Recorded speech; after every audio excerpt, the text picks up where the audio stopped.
It's worth mentioning two of the great movements that dominated the church at this time. The first is called monasticism.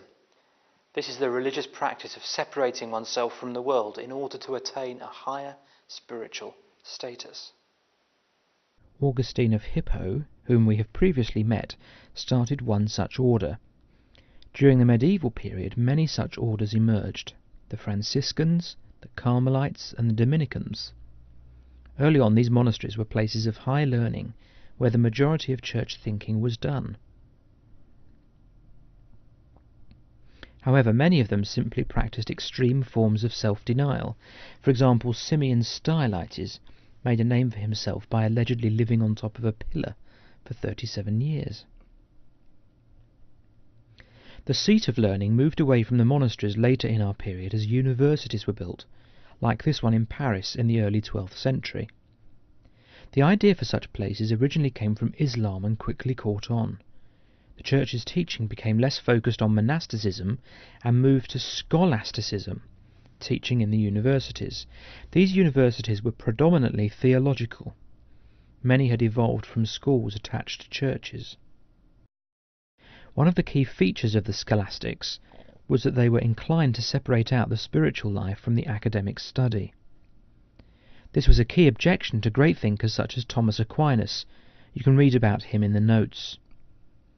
But these universities were also a blessing to the true church, because it was from them that two of the church's greatest minds would emerge, Martin Luther and Jean Calvin.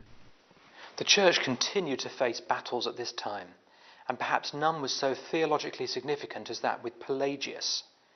Pelagius was a plucky Brit who commendably was shocked by the lack of godliness displayed amongst Christians.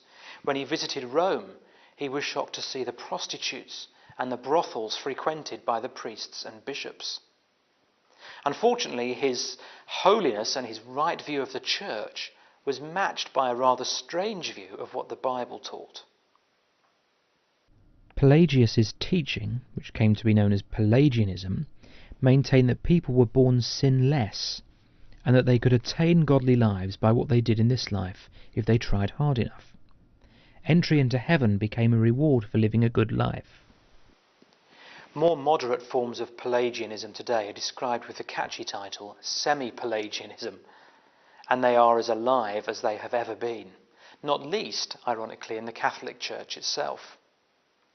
It was debating Pelagius that caused Augustine of Hippo to produce his best work and keep some of the church at least on track. This disagreement between Augustine and Pelagius was partly behind the split that occurred between the Church of Rome, called the Western Church, and the Church of Constantinople, called the Eastern Church. Remember, these were the two remaining patriarchs. The Eastern Church preferred Pelagius and his views. The Western Church preferred Augustine, though now both the Roman Catholic Church and the Eastern Orthodox Church take a Pelagian view. As the church became intermeshed with the political state, the battles the church faced became not just theological battles, but broader ones. The main one in this period was from the rise of Islam.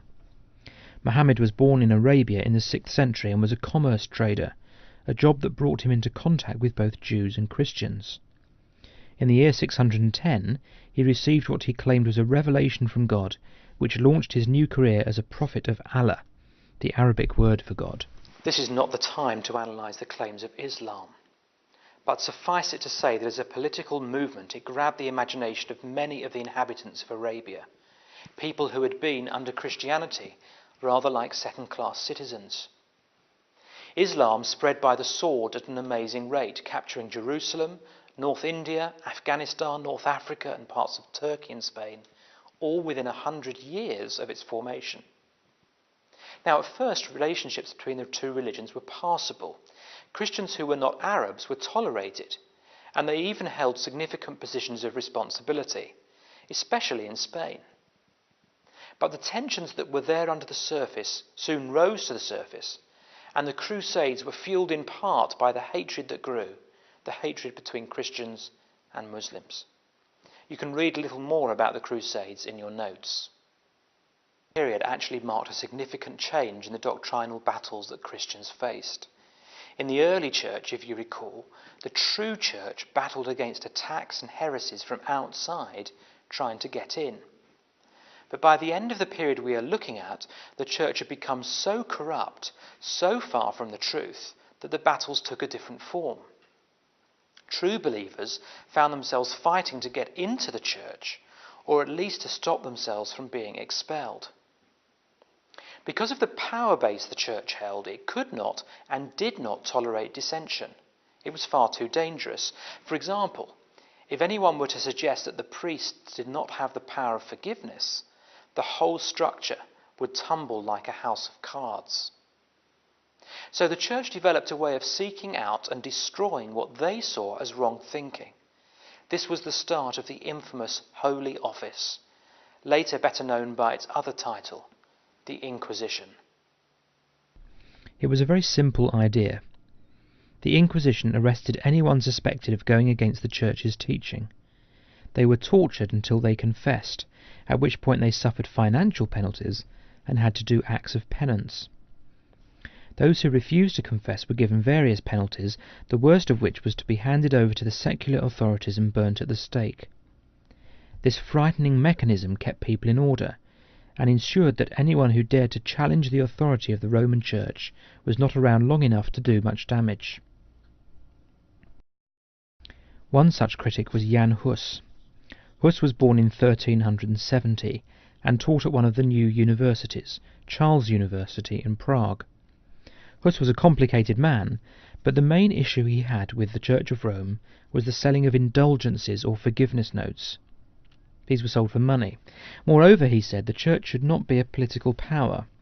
Rather, it should be forgiving and praying for its enemies, as Jesus had instructed. He worsened matters by claiming that Jesus Christ, rather than the Pope, was the judge of all. Hus was burnt at the stake, and he was just one of many such martyrs. Take a moment now to see what the Bible teaches about the argument between Augustine and Pelagius. Which of them was right, according to Scripture?